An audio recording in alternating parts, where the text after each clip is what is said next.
প্রিয় দর্শক, মানচিত্র নিয়মিত আয়োজন কথোপকথনের। নমস্কার, খবরের অন্তরালের খবর নিয়ে ক্যালকাটা ডায়ালগস থেকে মনোজ দাস। আজ আমরা এমন একজন মানুষকে নিয়ে কথা বলবো যাকে নিয়ে পুরো পৃথিবী এখন দুই ভাগে ভাগ হয়ে গেছে। একদল বলছে তিনি আমেরিকার ইতিহাসের সবচেয়ে শক্তিশালী প্রেসিডেন্ট, আর আরেক দল, অন্য দল বলছে তিনি একজন উন্মাদ। আমরা কথা বলছি ডোনাল্ড ট্রাম্পকে নিয়ে। সম্প্রতি ট্রাম্পের কিছু কর্মকাণ্ড বিশ্ব রাজনীতিতে একেবারে ঝোড়ো হাওয়া বইয়ে দিয়েছে। কখনো তিনি সাংবাদিকদের বলছেন যে কোনো নোংরা বিষয়ে তাকে প্রশ্ন করতে, কখনো আবার হুট করে ঘোষণা করছেন কিউবা দখল করবেন, ইরানের খার্ক দ্বীপ দখল করবেন। কিন্তু প্রশ্ন হলো, ট্রাম্প কি আসলে নিয়ন্ত্রণ হারিয়েছেন, নাকি এই পাগলামির আড়ালে লুকিয়ে আছে কোনো গভীর ব্যবসায়িক চাল? আজকের এই বিশেষ আলোচনায় আমরা ডিকোড করব ট্রাম্পের তথাকথিত পাগলাটে থিওরি বা ম্যাডম্যান থিওরি। আমরা বোঝার চেষ্টা করব কেন আমেরিকার রাস্তায় আজ কোটি মানুষ নো কিং স্লোগান দিচ্ছে, এবং কেন ইরান বা কিউবার মতো দেশগুলো ট্রাম্পের এই বুলিং বা দাদাগিরিকে আর ভয় পাচ্ছে না। প্রথমে শুরু করি ট্রাম্পের শেয়ানা পাগলামি এবং অসংলগ্ন আচরণ নিয়ে। ট্রাম্পের সাম্প্রতিক কিছু সভার কথা ভাবুন। ফ্লোরিডায় এক ইনভেস্টমেন্ট সামিটে তিনি সাংবাদিকদের বললেন, আপনারা চাইলে আমাকে যৌনতা বা সেক্স নিয়েও প্রশ্ন করতে পারেন, আমি জবাব দেব। ভাবুন তো, বিশ্বের সবচেয়ে ক্ষমতাধর রাষ্ট্রের প্রেসিডেন্টের মুখে এই কথা কতটা মানানসই। শুধু তাই নয়, তিনি সৌদি আরবের ক্রাউন প্রিন্সকে নিয়ে অত্যন্ত কুরুচিপূর্ণ মন্তব্য করেছেন। তিনি সৌদি আরবের ক্রাউন প্রিন্স সুন্দরী নারীদের সঙ্গে নিয়ে আয়েশ করেন, অথচ এই সৌদি আরবই তাকে কয়েক বিলিয়ন ডলারের বিনিয়োগ দিয়েছিল। আমাদের এক বন্ধু খুব চমৎকার একটি কথা বলেছেন, ট্রাম্প শুধু শিয়ানা পাগল নন, তিনি একজন নোংরা মানুষও। কিন্তু কেন তিনি এমন করছেন? এখানেই আসে ট্রাম্পের ব্যবসায়িক বুদ্ধি। ট্রাম্প মূলত একজন ট্রানজ্যাকশনাল লিডার। তিনি রাজনীতিকে দেখেন লাভের খাতা হিসেবে। তিনি জানেন মিডিয়ায় যত বেশি বিতর্ক তৈরি হবে, সাধারণ মানুষের নজর তত বেশি তার উপর থাকবে। তিনি চান বিশ্ব তাকে একজন অপ্রত্যাশিত, যাকে প্রেডিক্ট করা যায় না, আনপ্রেডিক্টেবল মানুষ হিসেবে চিনুক, যাতে তার প্রতিপক্ষ যারা, তারা সবসময় আতঙ্কে থাকে যে ট্রাম্প কখন কি করে বসেন। এটা ট্রাম্পের আর্ট অফ দ্য ডিল এবং রণকৌশল। ট্রাম্প একটি বই লিখেছেন, তিনি অনেক বই লিখেছেন ব্যবসাপাতি নিয়ে। ট্রাম্পের বিখ্যাত বই হচ্ছে the art of the deal. এই বইয়ের একটি মূল মন্ত্র হলো, প্রথমে আকাশচুম্বী দাবি করো, বড় দাবি করো, প্রতিপক্ষকে প্রচন্ড চাপে ফেলো, এতেই অনেক প্রতিপক্ষ ভেঙে পড়বে, এবং যারা ভেঙে না পড়বে তাদের থেকে একটু একটু করে তাদেরকে সুবিধা মতো একটা রফায় এসো। তিনি সেটাই করছেন বিশ্বের সব দেশের ক্ষেত্রে, এবং ইরানের ক্ষেত্রেও তিনি এটাই করতে গিয়েছিলেন। এই যে ট্রাম্পের অদ্ভুত আচরণের একটা গাল ভরা নাম আছে, তার নাম হচ্ছে ম্যাডম্যান থিওরি। এর উদ্ভাবক কে ছিলেন জানেন? এই ম্যাডম্যান থিওরির আমেরিকার আর এক বিতর্কিত president Richard Nixon. Nixon Vietnam যুদ্ধের সময় এমন ভাব করতেন যেন তিনি যে কোনো সময় পারমাণবিক বোমা ফেলে দেবেন ভিয়েতনামে। উদ্দেশ্য ছিল একটাই, প্রতিপক্ষকে ভয় পাইয়ে আলোচনার টেবিলে নিয়ে আসা, তাকে ঝুঁকিয়ে দেয়া। ট্রাম্পও ঠিক এই একই কাজ করছেন। ইদানিং তিনি খুব জোর গলায় বলছেন ইরানের খার্ক দ্বীপ দখল করে নেবেন। কিন্তু একটু ঠান্ডা মাথায় ভেবে দেখুন তো, এটা কি আদৌ সম্ভব?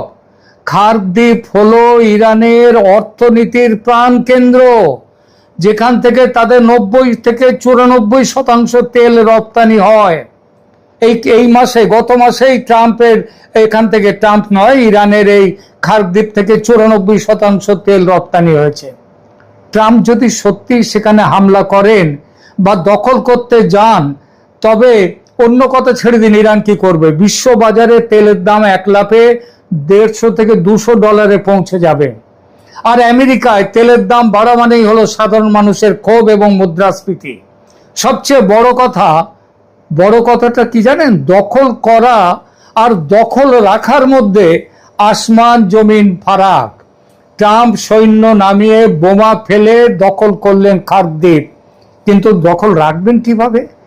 একজন ঝানু ব্যবসায়ী হিসেবে ট্রাম্প কিন্তু খুব ভালো করেই জানেন খার্ক হাত দেয়া মানে নিজের পায়ে কুড়াল মারা। তাই এই দখলের হুমকি স্রেফ একটা ফাঁকা বুলি বা কূটনৈতিক ব্লাফ ছাড়া আর কিচ্ছু নয়। দেখে নেবেন, তিনি আসলে ম্যাক্সিমাম প্রেসার বা চরম চাপ তৈরি করে ইরানকে আলোচনার টেবিলে বসাতে চান। তিনি যুদ্ধ করতে নয়, মানে যুদ্ধকে বিস্তৃত করতে চান না, কারণ তাতে তার হাত পুড়বে। এদিকে ট্রাম্প যখন বিশ্বজুড়ে দাদাগিরি করছেন, নিজের খোদ আমেরিকায় তখন আগ্নেয়গিরি ফুটছে। আমেরিকার মানুষ নিজেদের বিশ্বের ত্রাতা বা রক্ষাকর্তা হিসেবে দেখতে ভালোবাসে, তারা গণতন্ত্র রক্ষা করবে ইত্যাদি ইত্যাদি। কিন্তু তাদের নিজের প্রেসিডেন্ট যখন একজন যুদ্ধবাজ হিসেবে পরিচিতি পায়, তখন সাধারণ আমেরিকানরা আর ঘরে বসে থাকতে পারেওনি। বর্তমানে আমেরিকার 50টি অঙ্গরাজ্যে প্রায় 3100 জায়গায় বিক্ষোভ চলছে। প্রায় 1 কোটি মানুষ রাস্তায় নেমেছে। তাদের স্লোগান, আমাদের রাজা চাই না, নো কিং ইজ ওয়ান্টেড। কেন এই স্লোগান? কারণ ট্রাম্প আমেরিকার 150 বছরের পুরনো প্রথা ভেঙে আমেরিকার ডলারের নোটে নিজের স্বাক্ষর রাখার নির্দেশ দিয়েছেন। তিনি শেয়ার বাজার ধসে যাওয়ার সময়ও নাচে গানে মেতে থাকছেন। সাংবাদিকদের বলছেন, যাদের মধ্যে মহিলা সাংবাদিকরাও ছিলেন, তাদেরকে বলছেন আমাকে সেক্স নিয়েও প্রশ্ন করতে পারো। ভাবা যায় এই হলো আমেরিকার প্রেসিডেন্ট। আমেরিকানরা আজ বুঝতে পারছে যে ট্রাম্প গণতন্ত্রের চেয়ে নিজের ইগোকে বেশি গুরুত্ব দিচ্ছে। কিন্তু আমেরিকার শাসন ব্যবস্থা এমন যে চাইলেই একজন প্রেসিডেন্টকে মাঝপথে সরানো যায় না, আর এই সুযোগটাই নিচ্ছেন ট্রাম্প। এরপর আসা যাক ইরান ও কিউবার প্রসঙ্গে। ট্রাম্প কি ভেবেছিলেন তিনি হুমকি দিলেই এই দেশগুলো ঘাড় নোয়াবে? এখানেই ট্রাম্পের ব্যবসায়িক অঙ্ক ভুল হতে শুরু করেছে। ইরান কয়েক দশক ধরে আমেরিকার নিষেধাজ্ঞা সহ্য করে টিকে আছে, আর এখন ট্রাম্পের এই আগ্রাসী মনোভাব ও ইরান আক্রমণ ইরানে একটি বিশাল জাতীয়তাবাদের ঢেউ, যাকে বলে ন্যাশনালিস্ট ওয়েভ, সেই ঢেউ তুলেছে। যখন কোনো দেশের ওপর বাইরের আক্রমণ আসে, তখন সেই দেশের মানুষ নিজেদের অভ্যন্তরীণ বিভেদ ভুলে এক হয়ে যায়। ইরান এখন ঠিক সেই জায়গায় দাঁড়িয়ে। তারা বুঝতে পেরেছে ইরানের সার্বভৌমত্ব বিপন্ন করেছে ট্রাম্প, ইরানকে পরাধীন করতে চান ট্রাম্প। অমনি তারা বিভেদ ভুলে ঐক্যবদ্ধ হয়েছে। সেই সঙ্গে ইরানি জনতা এটাও ধরে ফেলেছে ট্রাম্প আসলে ব্লাফ বা ফাঁকা আওয়াজ দিচ্ছেন, তার যত গর্জন বর্ষণ তত হবে না। তিনি ইতিমধ্যেই অনেকটাই হাত গুটিয়ে নিয়েছেন, মুখে অনেক গর্জন করছেন। আগামী দিনগুলোতে এই গর্জন আরো বাড়বে হয়তো, কিন্তু বর্ষণ হবে না। 7 এপ্রিল পর্যন্ত তিনি বলেছেন ইরানে বড় কিছু করবেন না, তারপরে নাকি করবেন, দেখা যাক। এটা অনেকটা সেই গেম অফ চিকেনের মতো।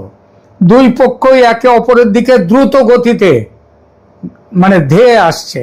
ট্রাম্প ভেবেছিলেন যেন দুটো গাড়ি, ইরান ভয় পেয়ে তার গাড়ি সরিয়ে নেবে, কিন্তু ইরান প্রমাণ করেছে তারা চোখের পলক ফেলবে না। কে আগে চোখটা পলক ফেলে এটাই তো কথা, কিন্তু ইরান প্রমাণ করেছে তারা চোখের পলক ফেলবে না। ফলে উল্টো ট্রাম্পই এখন চাপে চলে গেছেন। তিনি কি আসলে ইরানে বড় হামলা করবেন? তিনি কি খার্ক দ্বীপ দখল করতে যাবেন? তেলের সরবরাহ বন্ধ করার ঝুঁকি নেবেন? উত্তরটা হলো না। তিনি এখন খুঁজছেন একটি গ্রেসফুল এক্সিট বা সম্মানজনকভাবে পিছু হটার রাস্তা। আলোচনার শেষে আমরা একটা বিষয়ে একমত হতে পারি, ডোনাল্ড ট্রাম্প কোনো সাধারণ রাজনৈতিক ব্যক্তিত্ব নন। তিনি একজন ঝানু ব্যবসায়ী, যিনি রাজনীতিকে একটা মার্কেটিং টুল হিসেবে ব্যবহার করছেন। তিনি নোংরা ভাষা ব্যবহার করেন, মিত্রদের অপমান করেন, পৃথিবীকে যুদ্ধের দ্বার প্রান্তে নিয়ে যান। সবই তার শেয়ানা পাগলামির অংশ, কিন্তু আদতে তিনি পাগল নন। তবে ভয়ের জায়গা একটা আছে, সেই জায়গাটা হলো এই ধরনের পাগলামি সবসময় সফল হয় না। ইতিহাস সাক্ষী, অনেক সময় ছোট কোনো ভুল বোঝাবুঝি বা ইগোর লড়াই থেকে বড় বড় যুদ্ধ শুরু হয়ে গেছে। খারদ্বীপ দখলের হুমকি দিয়ে তিনি হয়তো সাময়িকভাবে বাজার গরম করছেন, কিন্তু ইরান যদি পাল্টা আঘাত করে বসে তখন পরিস্থিতি কার নিয়ন্ত্রণে থাকবে? ইরান কিন্তু পাল্টা হামলার প্রস্তুতি নেওয়া শুরু করেছে খারদ্বীপকে ঘিরে। আর সেই হামলা যদি আমেরিকার মাটিতেও হয়, কেউ অবাক হবেন না।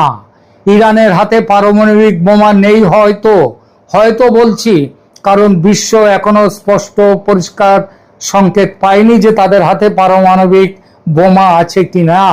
কিন্তু কতটা দূরপাল্লার মিসাইল আছে ইরানের হাতে, সেটা নিয়ে বিশ্ববাসীর জোর সন্দেহ। আর এই সন্দেহটা বেড়েছে দিয়েগো গার্সিয়াতে ইরানের মিসাইল হামলার পর।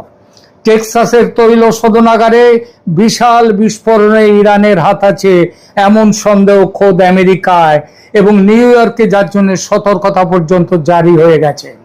ভীত চিন্তিত আমেরিকার মানুষ আস্তায় রাস্তায় নেমে প্রতিবাদ করছে, যা গণতন্ত্রের জন্য আশার আলো। কিন্তু একজন শেয়ানা পাগল যখন পরমাণু বোমার বোতামের কাছে বসে থাকে, তখন পুরো বিশ্বকে এক চরম অনিশ্চয়তার মধ্য দিয়ে দিন কাটাতে হয়। প্রিয় দর্শক, আপনারা কি মনে করেন, ট্রাম্পের এই খারদ্বীপ দখলের হুমকি কি আসলে কোনো বড় যুদ্ধের পূর্বাভাস, নাকি স্রেফ আলোচনার টেবিলে সুবিধা পাওয়ার চাল? ইরান কিন্তু তৈরি হয়ে রয়েছে এবং তার প্রমাণও তারা দিয়েছে গত 31-32 দিন ধরে। সুতরাং ইরান কি পারবে ট্রাম্পের এই বুলিং কৌশলকে রুখে দিতে? নিশ্চিতভাবে ট্রাম্পের সব জারি জুরি শেষ করে দেবে এবার ইরান। বড় শক্ত জায়গায় হাত দিয়ে ফেলেছে ইরান। আপনাদের মধ্যপ্রাচ্যের সংঘাত কিংবা ইরান যুদ্ধের গতিপথ শেষ পর্যন্ত কোন দিকে যাচ্ছে তা এখনো নিশ্চিত নয়। 15 দিনের যুদ্ধবিরতির প্রস্তাব প্রতি মুহূর্তে ভেসে যাওয়ার আশঙ্কা দেখা দিচ্ছে। আপাতত এই যুদ্ধবিরতিকে কেউ কেউ দেখতে চাইছেন যুক্তরাষ্ট্র কিংবা ইরান কারো হার হিসেবে নয়, বরং ইসরায়েলের প্রেসিডেন্ট নেতানিয়াহুর পরাজয় হিসেবে। কিন্তু এর মধ্যে আন্তর্জাতিক মিডিয়াগুলোতে এমন কিছু খবর ও বিশ্লেষণ প্রকাশিত হচ্ছে যাতে পৃথিবীর সভ্যতা ধ্বংস করে দেওয়ার হুমকি দানকারী ট্রাম্পের গোমর ফাঁস হয়ে যাচ্ছে। বার্তা সংস্থা রয়টার্সের এক খবরে বলা হয়েছে, গত মঙ্গলবার ট্রাম্প হঠাৎ করে পিছু হটার সিদ্ধান্ত নেন এবং 2 সপ্তাহের একটি যুদ্ধবিরতিতে সম্মত হন। আর সমালোচকরা মহাপরাক্রমশালী ট্রাম্পের আচরণকে বিদ্রূপ করে নাম দিয়েছে ট্যাকো, যার মানে হলো ট্রাম্প অলওয়েজ চিকেন্স আউট, অর্থাৎ ট্রাম্প শেষ মুহূর্তে পিছু হটে। ওয়াশিংটন ভিত্তিক প্রভাবশালী সাময়িকী ফরেন পলিসির এক বিশ্লেষণে বলা হয়েছে, এটাই ট্রাম্পের স্বভাব, বিশ্বকে তটস্থ করে রাখা। এই প্রক্রিয়ায় ট্রাম্প সূক্ষ্মভাবে কিছু ধাপ অনুসরণ করেন। ট্রাম্প প্রথমে কঠোর হুমকি দেন, উত্তেজনা বাড়ান, কিন্তু যখন আন্তর্জাতিক বাজার নেতিবাচক প্রতিক্রিয়া দেখায় তখন দ্রুত অবস্থান বদলে ফেলেন এবং শেষ পর্যন্ত একটি আপোষ বা ডিল ঘোষণা করেন। আগে তিনি এভাবেই সফল হয়েছেন বহুবার, কিন্তু এই প্রথমবারের মতো ব্যাপকভাবে ধরা খেয়েছেন ইরানে। ধরা খেয়ে ট্রাম্পের যে নাভিশ্বাস উঠেছিল সে গোমর ফাঁস করেছে যুক্তরাজ্যের প্রভাবশালী দৈনিক ফিনান্সিয়াল টাইমস। দৈনিকটির এক প্রতিবেদনে বলা হয়েছে, কয়েক সপ্তাহ ধরেই ট্রাম্প প্রশাসন পাকিস্তানের উপর চাপ দিচ্ছিল যাতে তারা ইরানকে বুঝিয়ে যুদ্ধ থামানোর ব্যবস্থা করে এবং হরমুজ প্রণালী খুলে দেয়। বিস্তারিত জানতে চলুন যাওয়া যাক বিশ্লেষণে।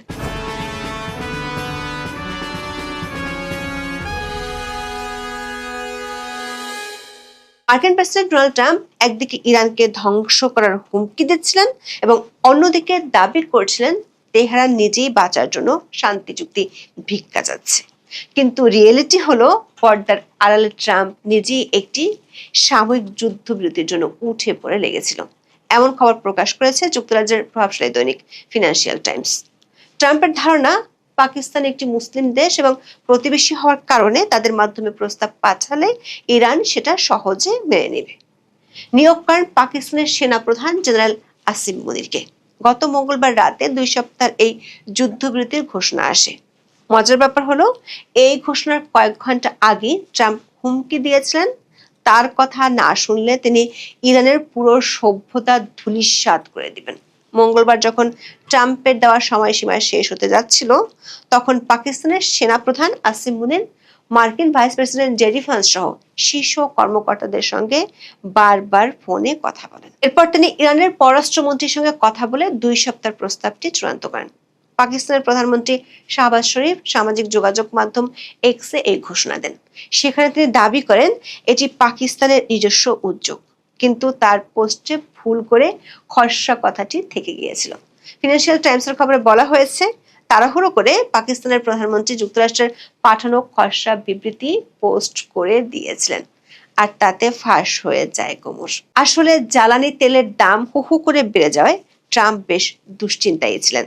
এছাড়া ইরান যেভাবে প্রতিরোধ গড়ে তুলেছিল তাও তাকে অবাক করে দিয়েছিল। পাকিস্তানের মধ্যস্থতাকারী সংশ্লিষ্ট 5টি নির্ভরযোগ্য সূত্র ব্রিটিশ সংবাদ মাধ্যমকে জানিয়েছে, গত 21শে মার্চ থেকে ট্রাম্প মনে মনে যুদ্ধবিরতির জন্য মরিয়াছিলেন।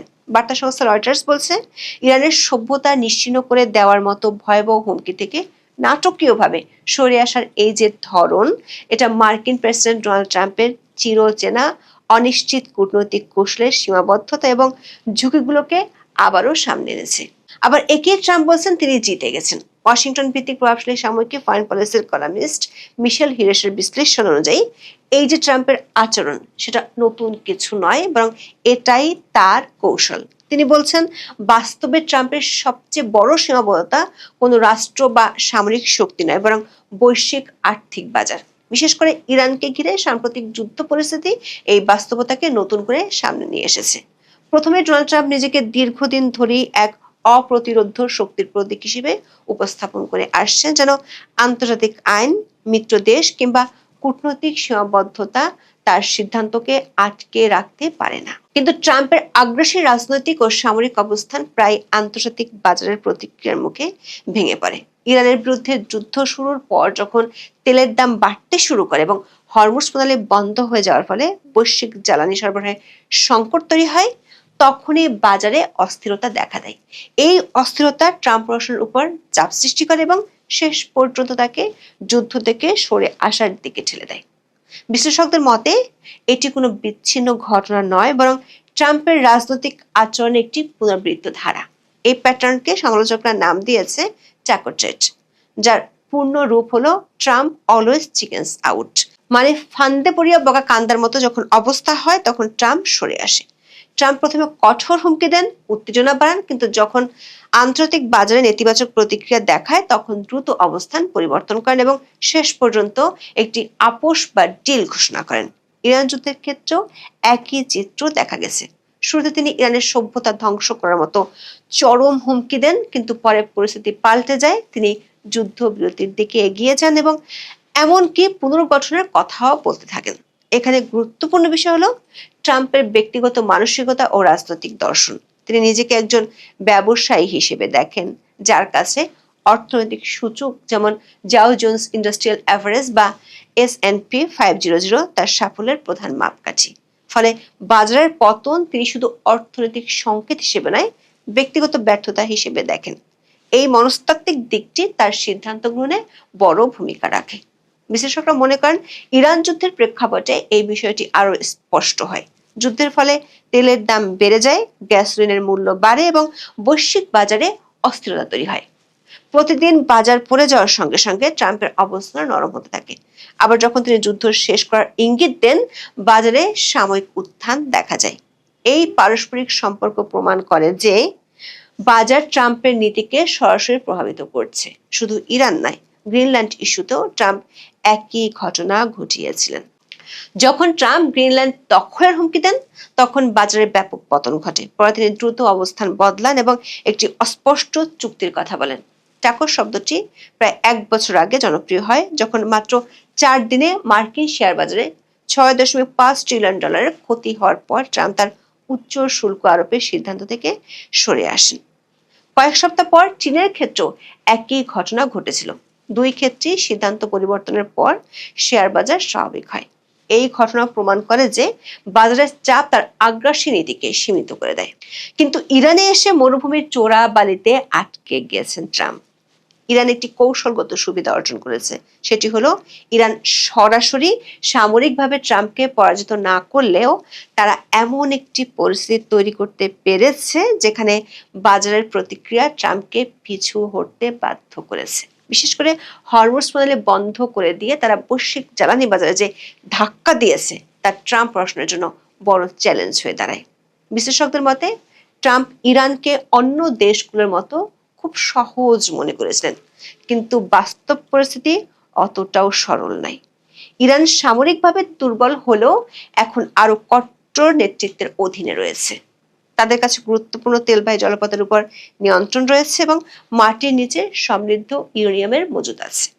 এটি ভবিষ্যতে বড় চ্যালেঞ্জ হয়ে থাকতে পারে। রিয়েল এস্টেট ব্যবসায় থাকাকালে ট্রাম্প নিজেকে একজন মাস্টার নেগোসিয়েটর হিসেবে তুলে ধরেন, কিন্তু অনেক বিশ্লেষকের মতে তার এই কৌশল অনেক সময় উল্টো ফল দিয়েছে এবং যুক্তরাষ্ট্রের আন্তর্জাতিক বিশ্বাসযোগ্যতা ক্ষতিগ্রস্ত করেছে।